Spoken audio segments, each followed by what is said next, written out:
Thank you for taking the time to join us today as we discuss the importance and value associated with the Well Architect Framework Reliability Assessment. My name is Vicki Mulkey. I'm a Customer Success Account Manager supporting our PubSec customers. Today's presentation will be led by our Microsoft Cloud Solution Architect, Robert Smith Jr. Robert is a U.S. Army veteran and has been with Microsoft for 5.5 years. He holds a Bachelor of Science degree in Information Technology and has several Microsoft certifications, including Azure Solutions Architect Expert, Azure Security Engineer Associate, Azure Administrator Associate. So before I hand it over to Robert, I want to make sure you're aware this event will be recorded and shared publicly with others. The recording will include your name and any questions submitted in chat. Microphones are muted and the camera feature is disabled, but feel free to ask questions via chat and we'll address each of them either live during this event or upon conclusion of the call. We ask that you remain mindful of others in chat as we seek to create a respectful, friendly, fun, and inclusive experience for everyone who's attending. Thank you again for joining us today. And Robert, you're welcome to get started. All righty, thanks very much, Vicki. Welcome everyone to this discussion on the well-architected reliability assessment. And thanks very much for that illustrious introduction. So the whole point of today is to give you a picture about why you would want to take this assessment, what to expect from the well-architected reliability assessment, or the WARA, as we shall heretofore refer to it, and what you would need to understand in order to take advantage of the assessment. So, like Vicki was saying, feel free to put your questions in chat, and we'll try and answer them as the discussion continues. But let's go ahead and get started about what is all this business about well architected. What is that actually referring to? Well, to talk about the well-architected component of the well-architected reliability assessment, we have to talk about the well-architected framework. So we're going to zoom out a little bit, and we're going to talk about the larger picture. So that way you know more about the background of the WARA and where it came from. So the reliability assessment itself is made to align to the well-architected framework, or the WAF. Not to be confused with the web application firewall, but the well-architected framework is it's a set of guiding tenets that you can use in order to improve the quality of your workloads. Right? It's going to do this by way of 5 different pillars of architectural excellence: cost optimization, operational excellence, performance efficiency, security, and the star of the show, which is going to be reliability. Now, there are going to be other assessments for the other pillars as well, to be sure. That said, the reliability pillar is going to be the focus area for the well-architected reliability assessment. So, first off, let's define that term, well-architected reliability assessment, and we'll start going into the terms like reliability. So when we're talking about the reliability assessment, the whole focus is going to be to help you create a reliable workload, meaning that it's both resilient and available. So we're going to talk about what those terms mean, just because they can be a bit jargony, right? So a lot of times people will use them interchangeably. But let's talk about how we go about building out a reliable system, right? So there is some component that is taken care of by Azure as far as responsibility is concerned. We're going to be responsible for making sure that Azure is as resilient as possible. A lot of these things that we do in order to make Azure resilient take place in the background, and so you're not even aware of those efforts, which is how we like it. We don't want you to have to know everything unless you really want to.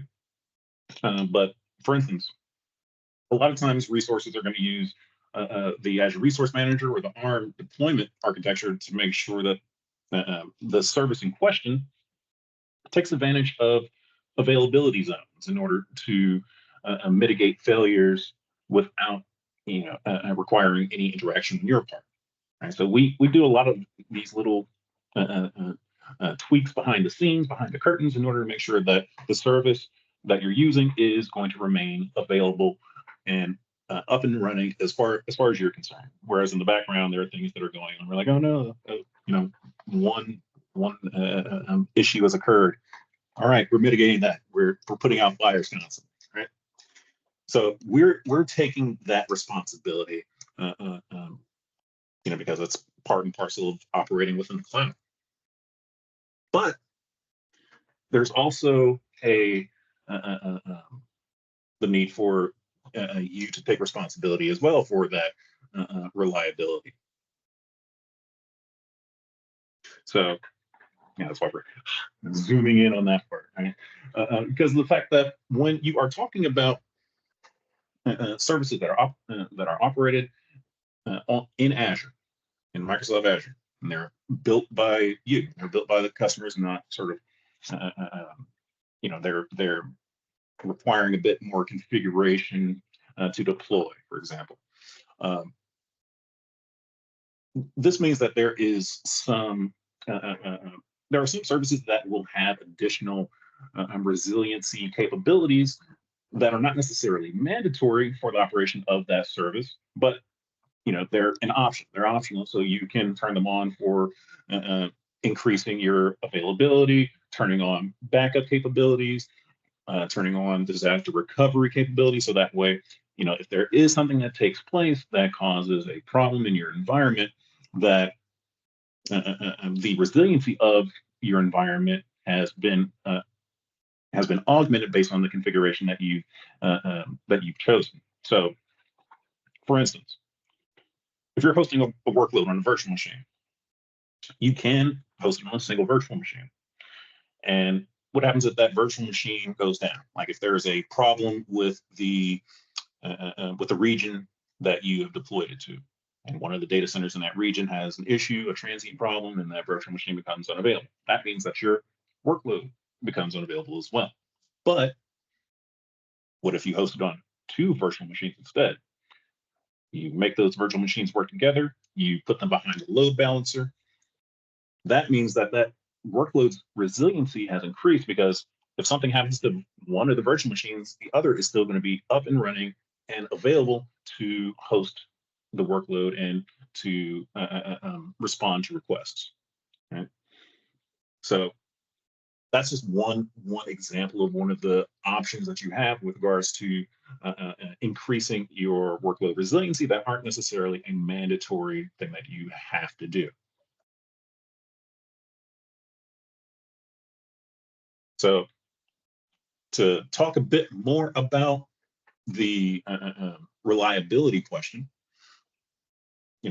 we hear from our customers that sometimes our solutions aren't as reliable as they want. Sometimes things happen that are outside of our control, even on Microsoft's side, even though we have quite a few redundancies, and we put a lot of effort into making sure that those redundancies are as robust as possible. Sometimes the redundancies fail. You might have hardware failures that take place. You might have bugs in the software. Problems that show up during like update Tuesdays, for example. And you might have just honest mistakes that people do. And technically speaking, these are all true. Whenever you're talking about hardware does fail. Even in the cloud, hardware is eventually going to fail. Software is going to have bugs because it's not perfect, and people make mistakes. But if you look at outages through these, through only these 3 particular responses, you're going to miss some of the detail that could help you increase the resiliency for your workload in the future. So in actuality, problems and outages tend to be a bit more complex. There tend to be a lot more holes than one would at first assume. A lot of times, customers will, ask for root cause scenarios, RCAs, and we do that internally as well. But the root cause analysis conceptually is going to be a bit too, what's the word I'm looking for? Limited in scope, right? So that's what we're illustrating here. It's not just one thing that failed. There are a lot of things that occurred at multiple layers in order to allow for that failure to occur. Everything sort of is lined up with a perfect storm, and the end result was that a failure took place, right? So it's not just going to be one thing that fails, especially in a complex environment. The more complex your environment, the more complex the failure is going to be as well, right? So, there may be multiple reasons that a particular failure has taken place. So the whole point of this is to try to help you understand that the concept of failures are going to be rather complex, and you're not going to be able to sort of drill down into a single point of failure more often than not. Usually it's going to require a more holistic approach, and that's what the well-architected reliability assessment is there to assist you with, right? To try and assess a workload as holistically as possible. And so we do this with an eye for reliability and resilience, right? The whole point of resilience is to lead to reliability. A lot of times, like I mentioned earlier, these terms tend to get used interchangeably, but they're not, right? They're two specific words with specific meanings. Your resilience is going to be your workload's ability to withstand a failure and still perform. Reliability is the ability of a workload to perform without failures, right? So that's why it's saying, resilience is the how. This is how you get to reliability, increasing your level of resilience, because you're not going to be able to avoid all failures, right? That's a lot of times, as a customer gets into the cloud, they may have the assumption like, oh, it's the cloud, nothing's going to fail. In actuality, things fail all the time in the cloud. We just replace them quietly, as quietly as possible, so that way you don't really notice. So the point is not to avoid all failures, but to get to a point where you can respond to failures in a graceful manner, in a graceful way, right?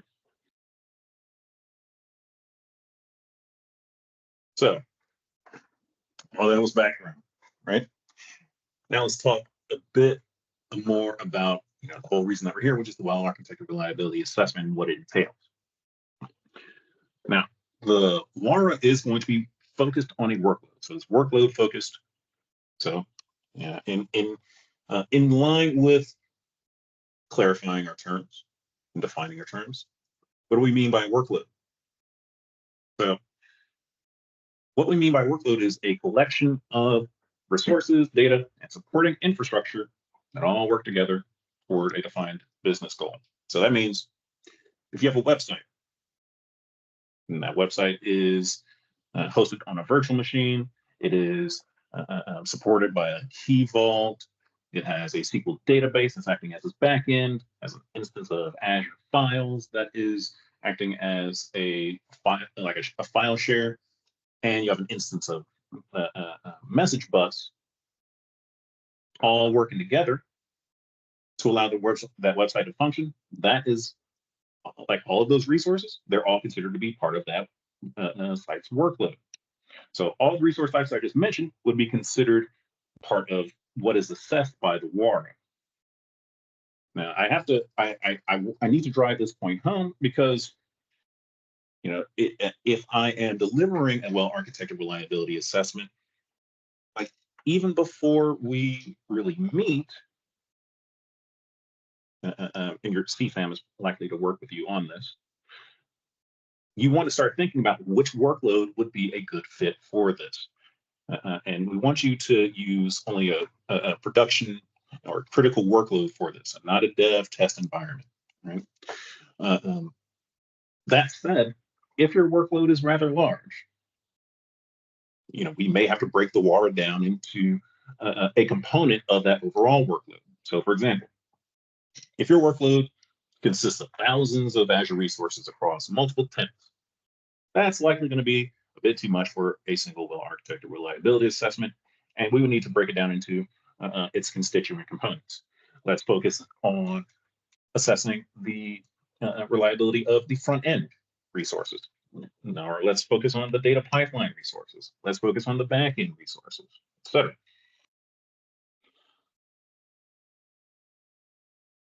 And so the point is to, like I said before, is to uh, uh, focus on increasing your workloads resiliency.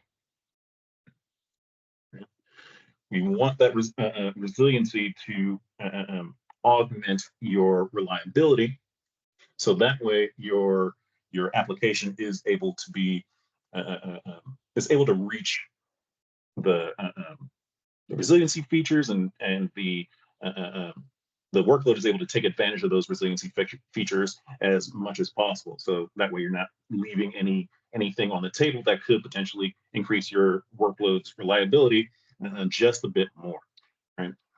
This is where the uh, uh, this is going to be where the reliability assessment comes into play.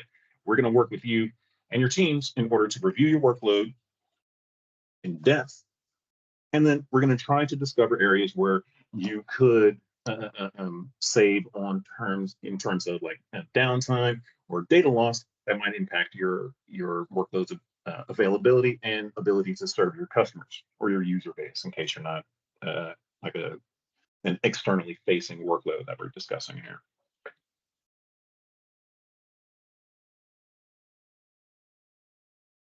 So we do this by way of the reliability assessment. And what the assessment is from your perspective, it's going to be rather simple for you, just because the WARA itself, a lot of it happens quietly. That is to say, not in a call uh, uh, uh, with you per se.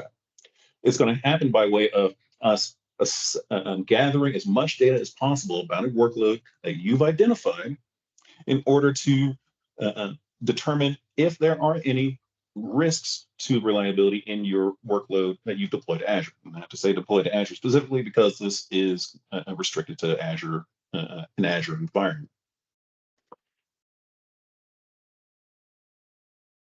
So you may have questions about like the recommendations that we have at the end of this engagement with regards to things like cost. And we'll try to address as many of those questions as possible, but understand that reliability is the name of the game, so to speak, and we're going to be focused in on that for this engagement. So let's talk about some details, the brass tacks, so to speak. Um, the well-architected reliability assessment is going to last for 4 days on average, right? Now that 4 days is, from your perspective, is going to consist of two meetings, namely a discovery workshop. This is where we will do we'll do an interview with you essentially, and we'll discuss with your teams, your architecture teams, the owners of your workload, etc. We'll discuss with them uh, how the workload was configured, what sort of reliability efforts have been made, what sort of testing has taken place, what sort of SLAs and SLOs or search level agreements and what have you, what sort of requirements your workload has. So that way we can address the gaps that we find, if any, in the data, and we'll pull that data from multiple sources. All right, so we'll pull the data from your Azure environment. We'll pull your data from reports on the back end, and we will run some additional reports as well in order to bring all of that data together, collate it into a series of recommendations, and we'll sort of get rid of the recommendations that aren't relevant to you, and then we'll focus in on the recommendations that will have the highest level of impact in terms of increasing your workload's reliability. So we'll have that first discovery workshop, and that discovery workshop might last anywhere 3 to 6 hours, depending on the workload. And then from there, we're going in and we're asking those specific questions about the workload. We're doing screen shares. We're sharing documents like Visio diagrams of the way that the workload functions, what its goal is, what its user base is, what is the recovery point objective, the recovery time objective for that workload, and all of the details that are relevant with regards to reliability. Then at the end, after we finish assessing everything, gathering that data, correlating it, and putting it into a final report, we'll, at the end of these 4 days, we'll set up a final report for you. And we'll go over our findings and let you know what sort of recommendations we have in terms of high impact, medium impact, and low impact. Now, I know it says that this WARA will last for 4 days. That's not necessarily the case, depending on the size of your workload, because the way that the WARA is going to work is that the customer or the CSA is going to take their time to evaluate your workload, and that workload might have hundreds of different resources. So it may last a bit longer if you have a large workload that we're assessing. That doesn't take any additional effort on your part. It just means that we may ask you, hey, can we push this back a day or two, right? Push back the executive summary and close out. Back. Yeah. Okay. So this is just a broad overview, so that way you know that we're we're focusing on with this engagement. We're focusing on the current configuration of your environment. So we're not looking at the past. We're not looking at things that you're thinking about implementing. We want your workload to be assessed in its current state.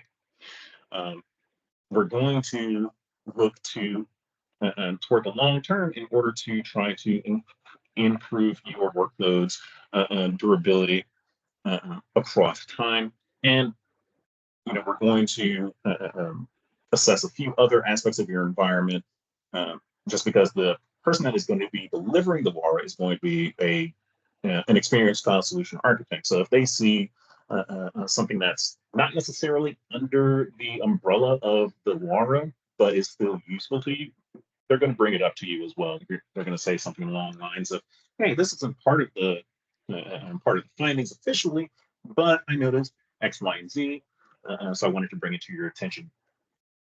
Because there's always little tips and tricks that we pick up from time to time that can make things a bit easier. It'll make life a bit easier for our Azure users. So the process of the entire assessment is going to start off, at least from your perspective, with the scoping call. This is one of the most important calls for the WARA, because of the fact that this is going to be where, among other things, among discussing the scheduling and the fine details and the tooling needs and so on, this is going to be where we confirm what workload we're focused on. And when I say workload, remember, I don't mean to say like any number of resources that are that a particular engineer or workload owner is responsible for. I mean, a group of resources that actually work together toward a particular business solution. And if you need to scale it down to a point where we're focusing on one aspect of that workload, we can definitely work with that. We can do that, no problem. But it needs to be made explicit that that's what's taking place. Hey, this is the entire workload. We're focusing in on, this particular section, and this is what this section does for the larger workload. These are the resources that are responsible, so that way everyone is on the same page. So that is what we will discuss in the scoping call, right? Among other things such as when are we starting, when are we scheduled to finish, that sort of thing. Then we have the discovery workshop. This is the most time-intensive portion from your perspective. This is the collection of 3 to 6 hour calls, and we can spread those calls out if need be to avoid like taking your entire day. We can definitely do that. But from there, that's when we start the architecture review. And we do that offline, so we're not bothering you. We may reach out and ask you some clarifying questions via email or a phone call or what have you. But broadly speaking, we're doing this on our own. Then we go into the report and recommend. This is the executive summary I was mentioning earlier. Namely, we're going to let you know what you're doing well, where, if any, improvements can be made, and we may also make recommendations about additional training that may benefit you based on the conversations that we've had. So from there, we'll send you a couple of documents, namely a PDF of all the different recommendations, and we'll send you the raw data of all the different recommendations that are going to be tied to the resource IDs of every resource that we were assessing. But we're also going to send this information to your CSAM. We're going to send it to your CSAM so that way they can make sure that you stay on track with the implementation that you intend to perform. All right, so that way, we don't just give you a list and say, good luck, and then leave. The CSAM is going to be an important part of your well-architected reliability assessment. And if need be, we can assist with implementation of the recommendations as well. Now, as far as one of the technical requirements is going to be technical access. Azure Lighthouse is going to be used in order to gain access to your environment. So you'll get an email from us saying, "Hey, this CSA wants to access your subscription," and that's generally going to take place after the scoping call. So be prepared to grant someone reader access to your environment. Grant that CSA access to the subscription or subscriptions that your resources reside in.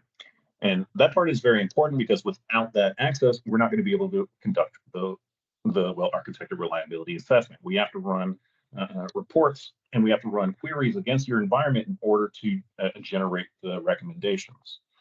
So if there is any concern about, I don't want this person to have just access like carte blanche to my entire environment, well, don't worry, it's reader access. And reader access is going to be along the management plane as opposed to the data plane of your environment. So management plane is settings. What settings have you configured? What is this resource collecting data from? What sort of monitoring has been established, etc. So that means we can't see the actual data that's in a given resource. So if I have reader access to a database, I can see the settings for that database from the Azure perspective, but I can't see the data in that database. I can't query against it. I can't touch it. I can't look at it. It's not even on the table. So reader access is going to be that very fundamental component. But yeah, I think that's broadly everything. And if you are interested in taking advantage of the well-architected reliability, which I hope you are after this discussion, you can use your unified contract to do so, or you can talk to your CSAM to find out how you can take advantage of this offering, just because every customer is going to have their own specific scenarios and situations. The CSAM is going to be able to talk to those situations with regards to specifics, right? So that way we can, get you the best bang for your buck. And Appreciate it, Robert. I know we're at time and we don't see any questions in the chat, but if you do, feel free to go ahead and pop it in the window. We'll stay a couple minutes. Other than that, we really do appreciate you, Robert, kind of reviewing that framework and also discussing next steps if anyone wants to proceed. Yes, indeed. Thanks very much, Sarah. I appreciate it.